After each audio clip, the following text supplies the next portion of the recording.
இருக்கக்கூடிய கேவலமான நிலையை இந்த சமுதாயத்தில் உருவாக்காதீங்கன்னு சொன்னாங்க.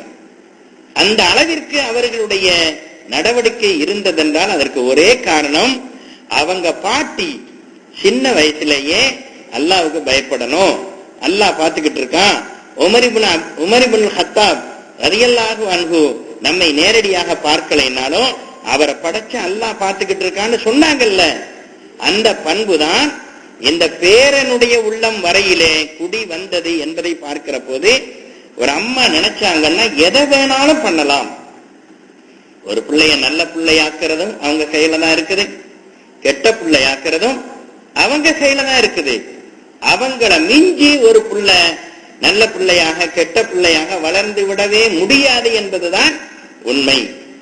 ஆனா இன்னைக்கு நம்மள்ட்ட என்ன நடக்குதுன்னு கேட்டா, இஸ்லாம் வேறு, பெண்களுடைய மார்க்கம் வேறுன்னு ஆயிடுச்சு. அவங்களுக்குன்னு தனியா எதை குரான் இறங்கின மாதிரியே அவங்க நடந்துக்க. இதுக்கெல்லாம் போய் இஸ்லாத்தை சொல்லலாமா? பள்ளிவாசல்ல உள்ளவங்கள்ட்ட இதுக்கெல்லாம் கேட்க கூடாது, இதெல்லாம் நம்மளாத்தான் செய்யணும். அல்லாஹ் தஆலா சொல்லி இருக்கிறான், உதுகுலு ஃபிஸ்ஸில்மி காஃபா, இஸ்லாத்திலே முழுமையாக நுழைந்து விடுங்கள்னு சொன்னா நம்ம பிரிச்சு பிரிச்சு வச்சிருக்கிறோம். இது இதுக்கு இஸ்லாத்தை சொல்லக்கூடாது, இது இதுக்கு இஸ்லாத்தை சொல்லணும்.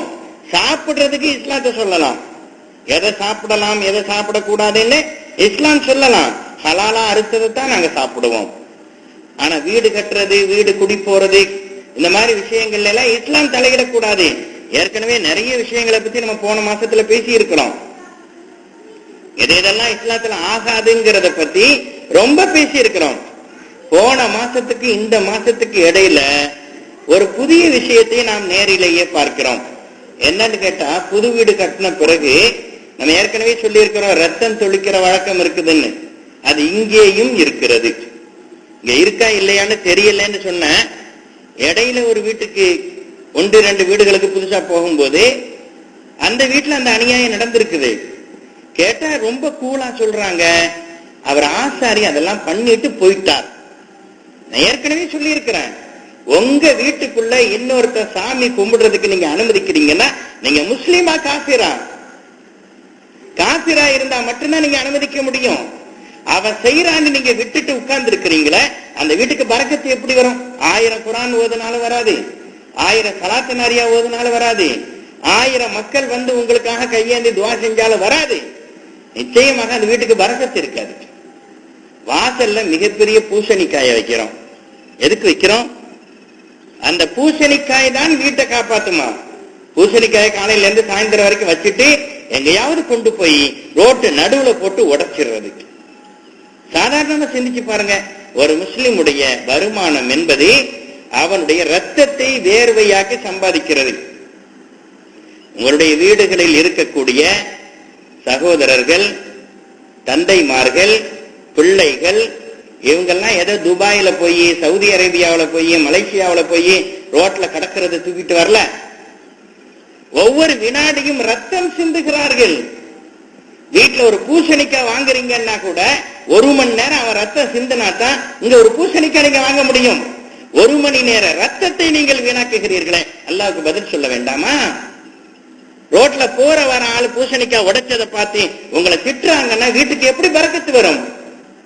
கண்ணுக்கு நேரா பாக்குறேன், ஒரு பூசணிக்காய், பெரிய பூசணிக்காய் இருக்கிறது.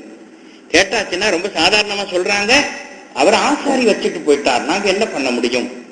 உடனே அதை தூக்கி எறிங்க, இல்லைன்னா குரான ஆரம்பிக்க முடியாதுன்னு சொன்ன. அதுக்கு பிறகு அதை மறுபடியும் ரோட்ல கொண்டு போய் உடைச்சிட்டு வந்தாங்களே தவிர தூக்கி ஓரமா போடலாம். அதுல விவரமா இருக்கிறாங்க. இவன் சொன்னா என்ன, இவன் காசுக்கு சொல்லிக்கிட்டு இருக்கிறான், சம்பளம் வாங்குறான், அதனால அவனுக்கு அதுதான் வேலைன்னு நினைக்கிறாங்களே தவிர இஸ்லாத்துல சொல்லப்பட்டிருக்கேங்கிறத பத்தி யாருக்கும் கவலை இல்லை. இன்னும் சொல்ல போனால் நேரம் காப்பாத்தும்னு நினைக்கிறோம். 9:30 மணினா 9:30 மணிக்கு கரெக்டா பால் காய்ச்சணுமா? 9:30 மணிக்கு 5 நிமிஷம் முன்னாடி போனாலும் அது ஹராம் ஆயிடும். எந்த அல்லாஹ் சொன்னான்? எந்த ரசூலுல்லாஹ் சொன்னாங்க? ரசூல் ஸல்லல்லாஹு அலைஹி வஸல்லம் தெளிவா சொன்னாங்க, உங்கள் வீடுகளை கபிரிஸ்தானாக ஆக்கி விடாதீர்கள், உங்கள் வீடுகளை கபிரிஸ்தானா ஆக்கிடாதீங்கன்னு சொன்னாங்க. கபிரிஸ்தான்ல என்ன கிடையாது? தொழுகை கிடையாது. எனவே வீட்டுல பெண்கள் தொழக்கூடியவர்களாக ஆகுங்கள். ஆண்கள் பள்ளிவாசலுக்கு போக முடியாத நிலைமை ஏற்பட்டா வீட்டுல தொழுவுங்க, தொழுகைக்கான இடமாக அதை ஆக்குங்கன்னு தான் அந்த ஹதீஸுக்கு அர்த்தம். நம்ம என்ன செய்யறோம்னா, புதுசா வீடு பால் காய்ச்சறதா இருந்தா அன்னைக்கு அந்த வீட்டுல தொழுகையுடைய வாடையே இருக்கிறது இல்ல. பின்ன எப்படி வீட்டில் பரக்கத்து வரும்? ஃபஜ்ர் தொழுதால் எல்லா காரியங்களும் நல்லா நடக்கும்னு நபிகள் நாயகம் ஸல்லல்லாஹு அலைஹி வஸல்லம் சொன்னாங்க. என்ன பண்ணணும்? ஃபஜ்ர் தொழணும். ஃபஜ்ர் தொழுது முடிச்ச உடனேயே பாலை காய்ச்சறமோ காய்ச்சலையோ வீட்டில் குடி புகுந்து விட வேண்டும், அவ்வளவுதான். காலையில நேரத்தோட போய் வீட்டுக்குள்ள போய் ஃபஜ்ர் தொழுகைக்கான பாங்கு சொல்லப்பட்டு ஃபஜ்ர் தொழுதுட்டு வழக்கமான காரியங்களை ஆரம்பிச்சிடணும். பால் காய்ச்சினாலும் தப்பில்லை, காய்ச்சாட்டாலும் தப்பில்லை. ஆனால் அதற்கும் மேலாக வாஸ்து சாஸ்திரம் பார்த்துக்கிட்டு 9:30 மணினா 9:30 மணி, 7:30 மணினா 7:30 மணி, 8:30 மணினா 8:30 மணி, நேரத்தில் என்ன இருக்கிறது? ஃபஜ்ர் தொழுத உடனேயே வரக்கத்து அந்த வீட்டிற்கு வர வேண்டும் என்று இருக்குமே. ஆனால் நிச்சயமா நீங்க ஃபஜ்ர் தொழுதுட்டு தான் அந்த காரியத்தை ஆரம்பிக்கணும். எல்லா வீடுகளிலேயும் முஸல்லா இருக்க வேண்டும், தொழுகைக்கான இடம் இருக்க வேண்டும். நபிகள் நாயகம் ஸல்லல்லாஹு அலைஹி வஸல்லம் அவர்கள் வீடுகள்ல எப்படி குடி புகுந்தார்கள் என்பதை பற்றி ஹதீஸுகள்ல பார்க்கிறோம். ரசூலுல்லாஹ்வுக்கு இருந்த வீடு வீடாகவே இல்லைங்கிறது வேற விஷயம். நம்ம கட்டுற மாதிரி வளைச்சு வளைச்சு கட்டல. நபிகள் நாயகம் ஸல்லல்லாஹு அலைஹி வஸல்லம் வீடெல்லாம் 4 சாக்கு, மேல இன்னொரு சாக்கு, அவ்வளவுதான். மேல ஈச்சம் ஓலையினால் வைந்திருப்பார்கள், 4 பக்கமும் சாக்க வச்சு மூடி இருப்பாங்க. இதுதான் ரசூலுல்லாஹ்வுடைய வீடு. வீடு கட்டுறதுக்கே நமக்கு அனுமதி இல்லையே, அந்த வீட்டுல இது மாதிரி கெட்ட காரியங்கள் செய்வதற்கு எப்படி ரசூலுல்லாஹ் அனுமதிச்சிருப்பாங்க? ஒரு நாள் ரோட்ல ரசூலுல்லாஹ் போய்கிட்டு இருந்தாங்க. ஒரு அம்மா கூப்பிட்டாங்க, யார் ரசூலுல்லாஹ், நான் புதுசா வீடு கட்டி இருக்கிறேன், எனவே அந்த வீட்டுக்கு வந்து துவா செய்யுங்கன்னு சொன்னாங்க. நபிகள் நாயகம் ஸல்லல்லாஹு அலைஹி வஸல்லம் அவர்கள் தனக்காக வீடு கட்டி கொள்ளவில்லை என்றாலும் சமுதாயத்திலே அவரவர் வசதிக்கு தகுந்த மாதிரி வீடு கட்டி கொள்வதை ரசூலுல்லாஹ் ஆமோதித்திருக்கிறார்கள். ஆனா வீட்டை பெருசா கட்டி போட்டுட்டு குடியிருக்கவில்லை என்றால் அந்த வீட்டிலே ஷைத்தான் குடியிருக்கிறான். இது ரசூலுல்லாஹ்வுடைய வார்த்தை.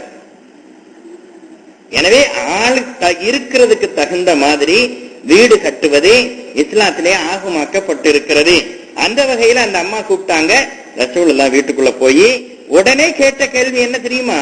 பால் காய்ச்சிட்டீங்களான்னு கேட்கல, நல்ல நேரம் வந்துருச்சான்னு கேட்கல, ஜோசியன்ட்ட கரெக்டா கேட்டுக்கிட்டீங்களான்னு கேட்கல, ஆசாரி வந்து டயத்தை குறிச்சு கொடுத்துட்டு போனானான்னு கேட்கல, ரத்தம் எல்லாம் தெளிச்சிட்டீங்களான்னு கேட்கல, பூசணிக்காய உடைச்சிட்டீங்களான்னு கேட்கல, ரத்த பலி கொடுத்துட்டீங்களான்னு கேட்கல, தொழுற இடம் எங்க இருக்குன்னு கேட்டாங்க. அந்த அம்மா சொன்னாங்க, இந்த இடத்துலதான் நான் இன்னைக்கு தொழுதேன். ஏற்கனவே அவங்க தொழுத இடத்தை காட்டினாங்க. ரசூலுல்லாஹ் அந்த இடத்தில் நின்று அந்த வீட்டுக்காக 2 ரக்காத்து தொழுது, யா அல்லாஹ் இந்த வீட்டினர் மீது நீ பரக்கத் செய்வாயாக என்று துஆ செய்தார்கள். இதுதான் ரசூலுல்லாஹ்வுடைய வழிமுறை. இன்னைக்கு ஃபஜ்ர வீட்டுல இருக்கிறவங்க தொழுது முடிச்சுட்டு பள்ளிவாசல்ல ஃபஜ்ர தொழுதவங்களை அப்படியே வர சொல்லி வீட்டுக்கு பரக்கத்துக்காக ஒரு துஆ செய்தால் அது மட்டும் போதுமானது.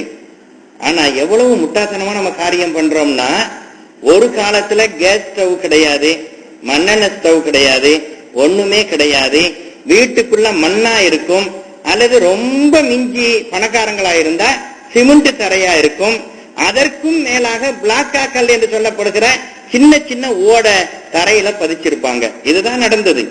அந்த காலத்துல குடிசை வீடா இருக்கும் போதோ ஓடு வீடா இருக்கும் போதோ வீட்டுல புதுசா பால் காய்ச்சும் போது என்ன பண்ணிருப்பாங்க? 3 கல்ல வச்சிருப்பாங்க, அந்த கல்லுக்குள்ள விறக வச்சிருப்பாங்க, அதற்கு மேலாக சட்டிய வச்சு பால் காய்ச்சிருப்பாங்க. இது அந்த காலத்தில் சரி. இன்னைக்கு ரொம்ப புதுசா வீடு கட்டி தரையெல்லாம் பளபளவென்று மொசைக்கை விட மேலான மிக உயர்தரமான கற்களை போட்டு கட்டி இருந்தா கூட அந்த கல்லுக்கு மேல 3 கல்ல வச்சு 4-5 விறக வச்சு அதுக்கு மேல புது சட்டிய வாங்கி அதற்கு பூமாலை எல்லாம் போட்டு எவ்வளவு அசிங்கமா இருக்கிறது. அதற்கு மேலாக அந்த இடத்துல வச்சுதான் பால் காய்ச்சணுமாம்.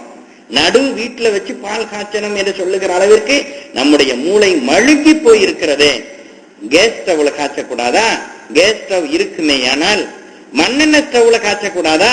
மண்ணெண்ணெய் ஸ்டவ் இருந்தால் காலம் மாற மாற நம்முடைய நடவடிக்கைகள் மாறிக்கொண்டிருக்க வேண்டும்.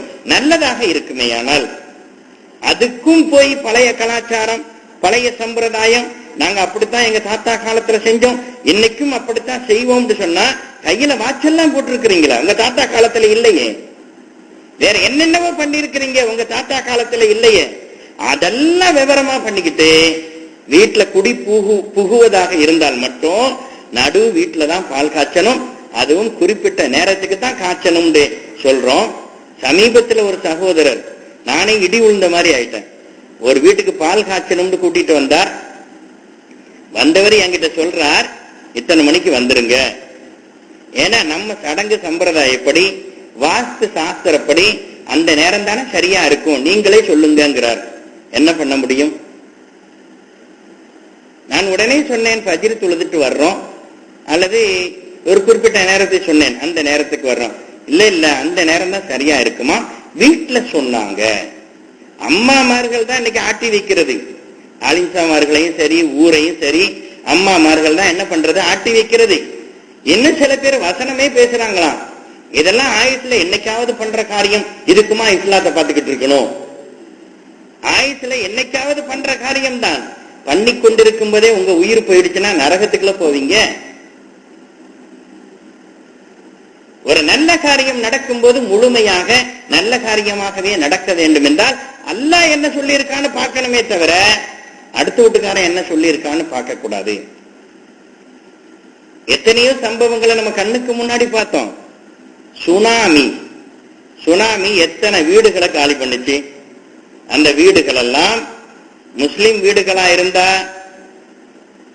கூட சம்பிரதாயம் பார்த்திருப்பாங்க, ஜோசியம் பார்த்திருப்பாங்க, நல்ல நேரம் பார்த்திருப்பாங்க, என்னவெல்லாம பார்த்திருப்பாங்க. முஸ்லிம் அல்லாதவர்கள் வீடுகளாக இருந்தால் முழுக்க முழுக்க அது மட்டும்தான் பார்த்திருப்பாங்க. ரத்த பலியிலிருந்து எல்லா பலிகளையும் கொடுத்திருப்பாங்க, எல்லா நேரங்களையும் பார்த்திருப்பாங்க, எல்லாத்தையும் செஞ்சிருப்பாங்க. சுனாமி முழுங்கிட்டு போச்ச, அந்த நேரத்தில் வாஸ்து சாஸ்திரம் என்ன பண்ணுச்சு? போன மாதமே சொன்னேன், வாஸ்து சாஸ்திரம் பார்த்ததுனாலேயே 2-3 பேருடைய வாழ்க்கை வீணா போயிடுச்சுன்னு. மிக பெரும் தலைவர்கள், இந்தியாவையே ஆட்டி படைச்சுக்கிட்டு இருந்தவன் காணா போயிட்டான். அது மாதிரி சாதாரண மக்களுடைய வாழ்க்கையில சுனாமி விளையாடியதே. யார்கிட்ட கேட்டா அந்த வீடெல்லாம் போச்சு. அந்த வீட்டுல மந்திரம் ஓதலையா? இஸ்லாமியர் அல்லாத வீடுகளாக இருந்தால் ஹோமம் வளர்க்கலையா? அந்த வீடுகளுக்கு அஸ்திவாரம் போடும் போது சங்கு சக்கரத்தை கொண்டு போய் வைக்கலையா? பொன் காசுகளை கொண்டு போய் வைக்கலையா? வீணா தரையில கொண்டு பாலெல்லாம் ஊத்தலையா? எல்லாம் செஞ்சாங்கல்ல. அது மாத்திரமல்ல, குஜராத்ல பூகம்பம் வந்தது. பூகம்பம் வந்தாச்சுன்னா எல்லா வீடும் டான்ஸ் ஆட ஆரம்பிச்சிருச்சு. பெரிய பெரிய பணக்காரன், சாதாரண பணக்காரன் இல்ல, ஒரு வீடு